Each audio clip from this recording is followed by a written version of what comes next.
अस्सलाम वालेकुम दोस्तों, कैसे हो? उम्मीद है कि सब खैरियत से होंगे। अल्लाह आप लोगों को ऐसे ही खुश रखे।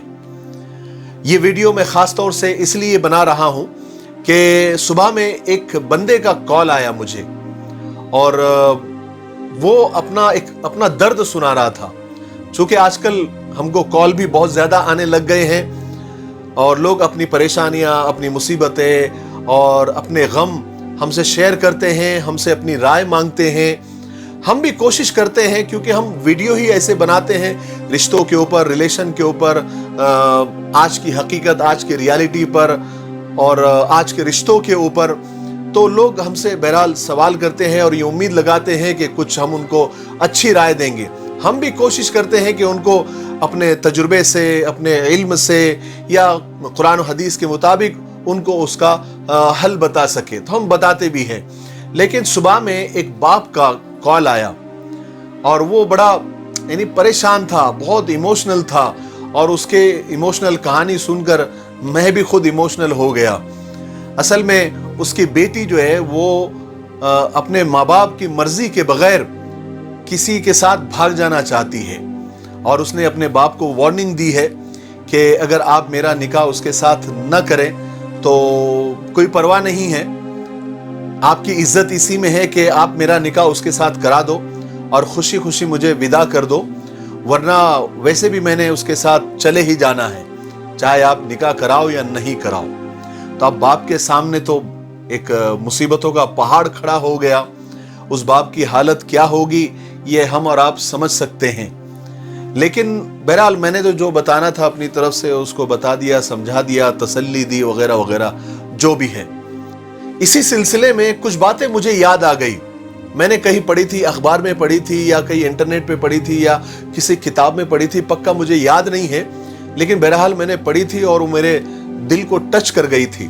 तो मैंने सोचा कि इस हवाले से आपके साथ वो वाकयात शेयर करूं। एक लड़की रोजाना कॉलेज जाती थी, ये बिल्कुल सच्चा किस्सा है। रोजाना कॉलेज जाती थी, पिकअप एंड ड्रॉप की जो बस आती है उसमें बैठकर वो जाती थी। कई महीनों, कई साल तक वो जाती रही। तो वो जो ड्राइवर था, जो बस चलाने वाला, उसके साथ उसकी दोस्ती हो गई और इतनी दोस्ती हो गई कि उसके साथ उसको इश्क हो गया, याराना हो गया और बात यहां तक पहुंच गई, यानी शादी तक पहुंच गई। फिर वो एक दिन ऐसे ही अपने माँ बाप के पास आई और आकर जो है कहने लगी कि आप मेरा निकाह ड्राइवर के साथ कर दीजिए, अगर आप कराते हैं तो ठीक है, वरना मैंने ऐसे भी जाना है। अल्लाह अकबर। माँ बाप ने कहा कि ठीक है, हम तो शादी कराने वाले नहीं हैं, हमारी नाक कट जाएगी वगैरह वगैरह, जो भी उनको बोलना था उन्होंने बोला। और कहा कि उस लड़की ने कहा कि फिर ठीक है, मैं अपना सामान पैक करती हूँ और उसके साथ चले जाती हूँ क्योंकि मैं उसके बगैर जिंदा नहीं रह सकती। हालांकि आजकल का जमाना ऐसा है, कोई किसी के बगैर मरता नहीं है, लेकिन ये पता नहीं, ये आजकल ये सब बुखार चढ़ा हुआ है नौजवान बच्चों पर, कोई किसी के बगैर मरता नहीं है। बहरहाल वो लड़की ने अपना सामान वगैरह पैक किया और उस ड्राइवर के साथ निकाह करके वो चले गई, माँ बाप की मर्जी के बगैर निकाह करके चली गई। तकरीबन वो 8 साल के बाद वो अपनी किसी सहेली से मिली तो बहुत रो रही थी, धाड़े मार मार के रो रही थी। तो उस सहेली को लगा शायद कुछ मसला हो गया, उसको पछतावा हो रहा होगा, या फिर वो अपने माँ बाप की जुदाई में रो रही होगी, या तो फिर कोई पैसों की परेशानी हो गई, कोई घर की कोई हालत खराब हो रही होगी। तो वो उसको तसल्ली देने लगी, उसको पूछने लगी कि आखिर बात क्या है, क्यों रो रही हो। तो उसने कहा कि नहीं, ऐसी कोई बात नहीं है कि मेरे घर में कोई परेशानी है और कुछ भी नहीं है, सब ठीक ठाक है, सब अच्छा चल रहा है। हमको एक बेटी हुई है और वो बेटी की उम्र अभी 4 साल की है।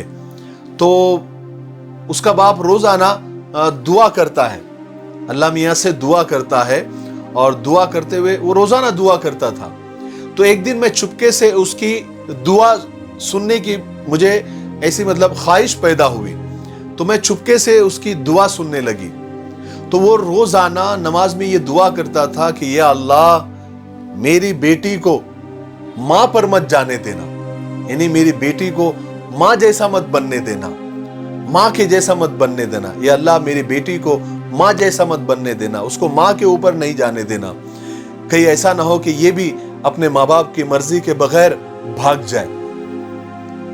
تو وہ دعا جب سے میں نے سنی ہے میرے شوہر کی تو میرا کلیجہ پھٹ گیا ہے. مجھے افسوس ہوتا ہے کہ کمال ہے میں نے جس کے لیے میرے ماں باپ کو چھوڑ دیا وہ میرے بارے میں یہ سوچتا ہے. بہرحال یہ تو مکافات عمل کہتے ہیں اس کو, یہ سب لوٹ کے آتا ہے. دنیا میں کوئی بھی جو ہے نا کوئی ایسا کام نہیں ہے جس کی سزا نہیں ملتی ہے. ہر چیز کی سزا دنیا میں بھی ملتی ہے اور مرنے کے بعد بھی تو وہ تو ملنا ہی ملنا ہے. لیکن کچھ گناہ ایسے ہوتے ہیں کہ جس کی سزا اللہ تبارک و تعالیٰ دنیا میں ہی دے دیتے. خاص کر کے ماں باپ کو جو ستانے والے, ماں باپ پر ظلم کرنے والے جتنے بھی گناہ ہوتے ہیں ان کی سزائے دنیا میں اللہ تبارک و تعالیٰ دے دیتے ہیں. ایسے ایک چھوٹا سا قصہ میں نے پڑھا تھا کہ ایک بیٹے نے اپنی ماں کو اولڈ ایج ہوم میں چھوڑ دیا تھا اور سال 2 سال میں چکر مارتا تھا, پیسے وغیرہ دیتا تھا اور آ جاتا تھا. ایک دن اولڈ ایج ہوم سے فون آیا کہ تمہاری ماں کا آخری وقت چل رہا ہے, سکرات کا عالم ہے, جلدی سے آ جاؤ. بیٹا جلدی سے اولڈ ایج ہوم میں پہنچا تو وہاں ماں اس کی زندگی کی آخری سانسیں لے رہی تھی. تو اس نے ماں سے بہرحال ماں کے پاس جا کے بیٹھا تو ماں نے مرتے ہوئے اس سے چند باتیں کی کہ بیٹا ایک کام کرنا, اس اولڈ ایج ہوم میں کولر لگا دینا, یہاں بہت گرمی ہوتی ہے بیٹا, بہت زیادہ گرمی ہوتی ہے, بہت پریشانی ہوتی ہے. اور بیٹا یہ کمروں کی شیشے بدلوا دینا کیونکہ سردیوں میں یہاں بہت سردی ہوتی ہے. اور بیٹا یہاں کے فریج میں بہت کھانا خراب ہوتا ہے, میں نے کئی راتیں بھوک اور پیاس میں گزاری ہے, تو ذرا فریج میں کھانا اچھا رکھوا دینا تاکہ یہاں جو رہتی ہے بوڑھے اور بوڑھیا ان کو اچھا کھانا مل سکے. اور بیٹے ذرا صحن میں پودے وغیرہ لگوا دینا اور تھوڑا ذرا ٹھنڈی چھاؤ ہو جائے گی, بہت پریشانی ہوتی ہے گرمی. بہرحال یہ سب اس نے سنایا. تو بیٹے نے کہا کہ ماں تم ابھی زندگی کی آخری سانسیں لے رہی ہو, تم اب یہ مجھے بول رہی ہو, یہ تم نے پہلے کیوں نہیں بولا مجھے. تو ماں نے مرتے ہوئے اس سے کہا کہ بیٹا مجھے تو گرمی, سردی, بارش اور بھوک پیاس سہنے کی عادت ہو گئی ہے, مجھے کوئی مسئلہ نہیں ہے, لیکن مجھے فکر اس بات کی ہو رہی ہے کہ کل کو تیرے بچے تجھے بڑھاپے میں یہاں چھوڑ کر جائیں گے تو تجھے بہت تکلیف ہوگی, اور میں نے تجھے بہت نازوں سے اور لاڑ سے پالا ہے, تو تو جب یہاں آئے گا بڑھاپے میں, تیری اولاد جب تجھے زبردستی یہاں چھوڑ کر جائے گی تو بہت تجھے تکلیف ہوگی, تو بہت روئے گا, اس کی مجھے فکر ہو رہی ہے. اور ماں نے آخری سانسیں لے لی. تو میرے بھائیوں یہ دنیا ہے, یہاں پر سب پلٹ کے آتا ہے, سب ریٹرن آتا ہے. تو ایسے کوئی کام نہ کرے کہ جس سے کسی کو تکلیف ہو. خاص کر کے اپنے ماں باپ کے ساتھ اپنا سلوک اچھا رکھے, اپنے ماں باپ کے ساتھ اپنا بیہیویئر اچھا رکھے, کیونکہ ماں باپ کے ساتھ ظلم اور ماں باپ کی نافرمانی کی سزا اللہ تبارک و تعالیٰ موت سے پہلے دے دیتے ہیں. آخرت میں تو دیں گے ہی دیں گے, موت سے پہلے دے دیتے ہیں. مجھے لگتا ہے یہ ایک فون کال سے مجھے کچھ باتیں یاد آ گئی, تو میں نے کہا اس سے پہلے بھول جاؤں تو آپ لوگوں کے ساتھ شیئر کر دوں. تو میں نے وہ باتیں, کچھ دل کی باتیں ہیں جو میں نے شیئر کر دی. مجھے امید ہے کہ آپ کو اس فون کال سے اور فون کال کے بعد جو باتیں مجھے یاد آئی اس سے بھی آپ کو بہت کچھ سیکھنے کو ملا ہوگا. اپنا خیال رکھیں, اپنے ماں باپ کا خیال رکھیں, اور خاص کر کے جو ماں باپ معذور ہیں, بوڑھے ہیں, زندے ہیں, یاد رکھیں ماں باپ ایک ایسی چیز ہے کہ جب باپ نہیں ہوتا نا تو کوئی حوصلہ دینے والا نہیں ہوتا, اور جب ماں نہیں ہوتی تو کوئی دعا دینے والا نہیں ہوتا. تو ان کا خیال رکھے, ان کی ہر بات کو مانے, کیونکہ یہ دونوں جب چلے جاتے ہیں نا تو پھر ریشم کے تکیوں پر بھی نیند نہیں آتی. میرے لیے, پوری امت کے لیے اور پوری انسانیت کے لیے دعا کرتے رہے. السلام علیکم ورحمۃ اللہ وبرکاتہ.